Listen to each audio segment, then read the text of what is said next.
Evening all, PK here. Hope you're good wherever you are in the world. It's absolutely cracking day here today. Beautiful. It's 5:30 and gone on a Sunday evening. The best day of the week, according to me. In fact, I can go one better than that. It's as I say, 5:30, so it's the best time of day on the best day of the week. There are millions of people around Britain that would completely and utterly disagree with that statement.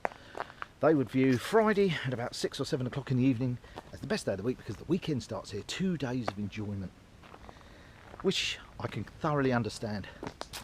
But I need to put it into context really, because Sunday, for many people, Sunday afternoon, if it's a day like this, you can go out to the park, the beach, mountains, dale or downs, you know, rivers, there's mountains. I think I've already said that. You know, there's so many places that you can go with the family and have a really great day out.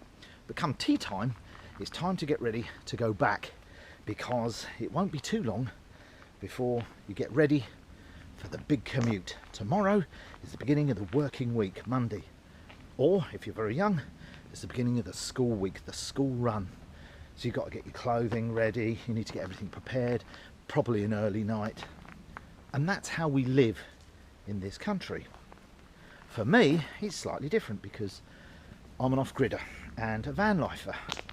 I've changed my life completely. I live very much day to day, and I don't work on a Monday because I like to get up a bit later on a Monday. I like to enjoy the day, which means on Sunday I can make the most of all these places that I'm visiting. I can go to the places like today. I'm off to the Devil's Jumps in Sussex, which is a Bronze Age burial cemetery. And during the day, this is going to be busy. We're on the South Downs Way. This is a trackway full of cyclists and mountain bikers and walkers. It's very busy on a beautiful Sunday like today. But now, not a soul. There's no one around. So I can just enjoy all the scenery on my own. And because it's a cemetery, it's quite a spiritual place for me, so I shall enjoy that. But a lot of people say, hang on a second, you know, I've got to go to work, I've got bills and mortgages and other things to pay. Well, yeah, you have, because that's the problem with our society. We are drummed into us from a very early age that when you leave school, you've got to get qualifications, get yourself a good job, get yourself a car, work your way up, start putting away for your pension. You buy a house, you find the partner of your dreams, and then you spend the next few years having a family, going to Spain for 2 weeks every year, remortgaging the house because you got more kids, you know, so that pushes your credit back. And we live our lives by borrowing money. So come Monday morning, you're going to work to sell the hours of your life for the money you've already spent, and it will take you almost a lifetime to pay it off. And for me, it's just stupidity. I just don't get it. Now the thing is, I've already been there. I've been there and done it. I had a house, I had a mortgage, I was like everybody else. And you know what? When I look back now, I realise how unhappy I was because I was constantly chasing the golden dollar. On a number of occasions, I'm just going to walk out of the wind here. On a number of occasions, I got myself into financial difficulty and I had bailiffs on the door, and that's really horrible. But I'm not alone. There are hundreds of thousands of people around Britain where that's happened to them every year. Because as the Bank of England tell us, it's credit which makes the country work. When there's money and credit available to our society, we have a healthy economy. But really and truly, when you think of it, it's not people like you and me that benefit from it. It's the big banks and the people at the top. It's the executives, the chiefs, the CEOs. These directors, they're the ones that make the huge amounts of money. You and I, we're the one that pays for it all. And I began to think about this, and the more I thought about it, and the more I looked at other people's lives, I began to realise that I needed to get away from this. I needed to be off-grid. So I'm not giving huge amounts of money to power companies to supply power at a hugely overinflated price, to get water from a water company where I have no choice who I pick and choose. So I became an off-gridder. And I got myself a van, and I lived in a field, and I've got my van now which I travel about in, and I'm happier now than I've ever been. But people look at me and say, well, I can't do that. Well, you're absolutely right. If you believe you can't do it, then you can't. There's no way you're going to do it. unless you've got the mindset to do it. But the funny thing about us humans is, if we really want something, there is nothing we can't do. If you really want it, you'll get it. If you really want it. If you really want to do it.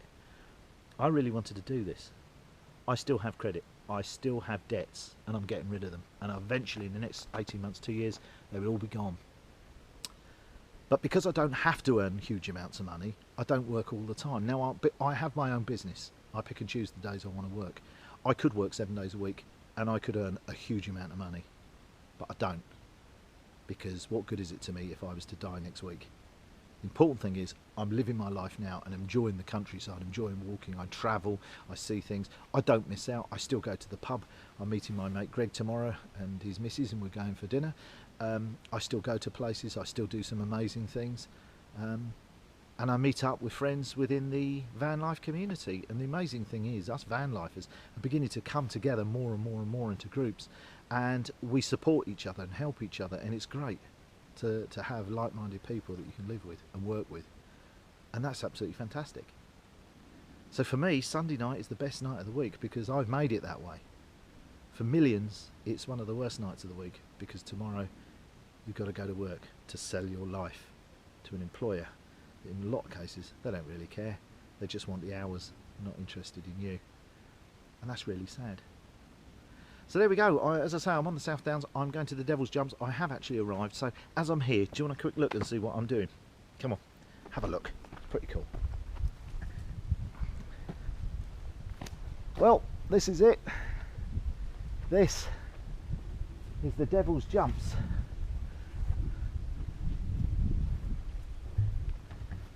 Incredible. These burial mounds are amazing. There are 5 of them. You can only see, I can only see 4 from down here, but I'm going to go and have a look.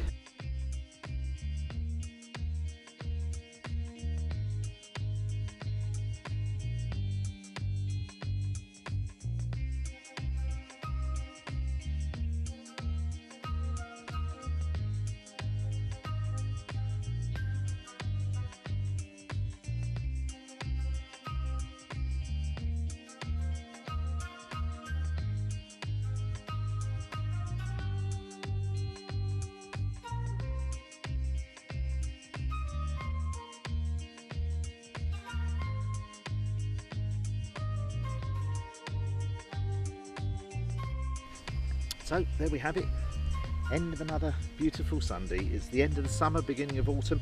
Still warm enough to wear shirt sleeves. The sun's going down. It's been a beautiful day. It's just me and Lenny here, out here on the South Downs.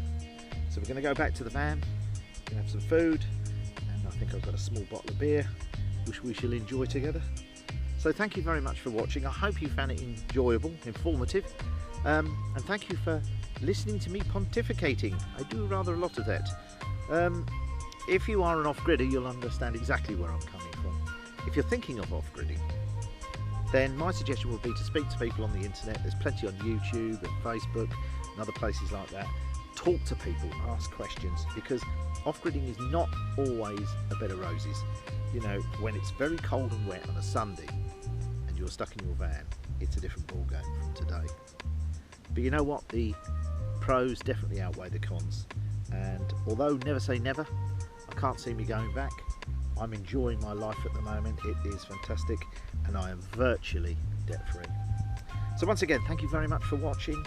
If you're thinking or would like to subscribe, I would very much appreciate it. If not, don't worry. But if you'd like to come along, enjoy the ride, because we've got lots more adventures to do, haven't we, Len? So from me to you, wherever you are in the world, until next time, thanks for watching, and we'll see you soon.